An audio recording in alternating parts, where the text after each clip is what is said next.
بسم الله الرحمن الرحيم. حبايبي طلاب الصف الاول الاعدادي، بحبكم قوي قوي. معاكم تيتشر فاطمه سليمان، وان شاء الله في فيديو النهارده هنشرح مع بعض الليسون 1 و 2 من يونت 1. الشرح هيكون من كتاب المعاصر، اللي حابب يتابع معايا الشرح يلا كده يا حلوين نشوف مع بعض كلمات ليسون 1. بادئ بالفوكابلري، الكلمات الاساسيه عندي. يلا كده listen carefully، اسمعوني كويس.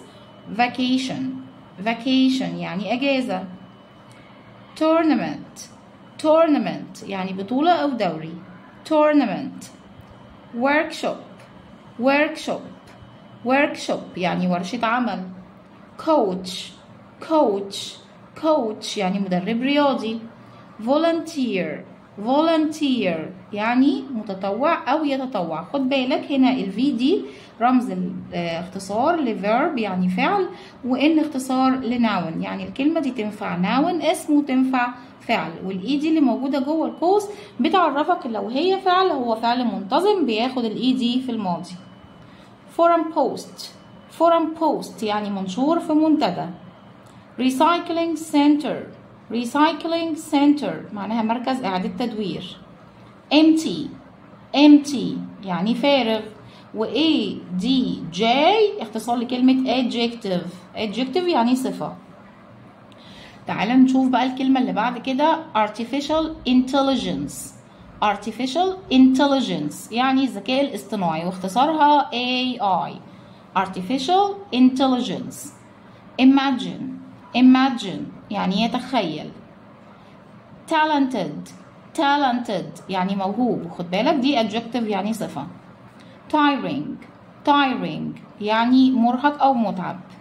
community garden حديقة مجتمعية. rapper يعني غلاف، خد بالك W silent. activity يعني نشاط. posters يعني ملصقات. تعالوا بقى نشوف التدريب معايا. بيقول لي complete the following sentences using the words in the box. هنشوف الكلمات اللي معايا ونحطها في مكانها المناسب. tiring قلنا معناها ايه؟ متعب. tiring معناها متعب او مرهق. coach المدرب الرياضي. tournament قلنا يعني ايه tournament؟ يعني بطولة او دوري. workshop يعني ورشة عمل. vacations يعني اجازات. number 1 بيقول لي we can do many activities in summer.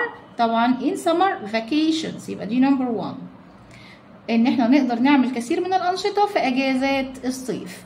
number 2 my dad works in. بابايا بيشتغل فين؟ طبعا في workshop ورشة عمل near our house بالقرب من منزلنا، يبقى دي number 2. number 3 it's a to stay up too late every night. من ايه؟ من المتعب طبعا it's tiring ان انت تسهر كل ليلة لمدة طويلة. number 4 our team took part in a football ايه طبعا؟ football tournament في دوري كرة القدم last year السنة السابقة. الفريق بتاعنا شارك في دوري كرة القدم في السنة السابقة. تعالوا بقى نشوف كلمات lesson 1 معايا. parents يعني الوالدين. grandparents يعني الأجداد. software معناها برامج الحاسوب. score معناها يحرز أو يسجل. nervous معناها عصبي أو متوتر. safe آمن. kick معناها يركل أو يشوط. adult معناها شخص راشد أو بالغ. local معناها محلي. goals أهداف. mention معناها يذكر أو يشير إلى. blog post معناها منشور مدونة. join ينضم إلى. neighbors يعني جيران. football club يعني نادي كرة القدم. excited متحمس. famous معناها مشهور. area مساحة أو منطقة.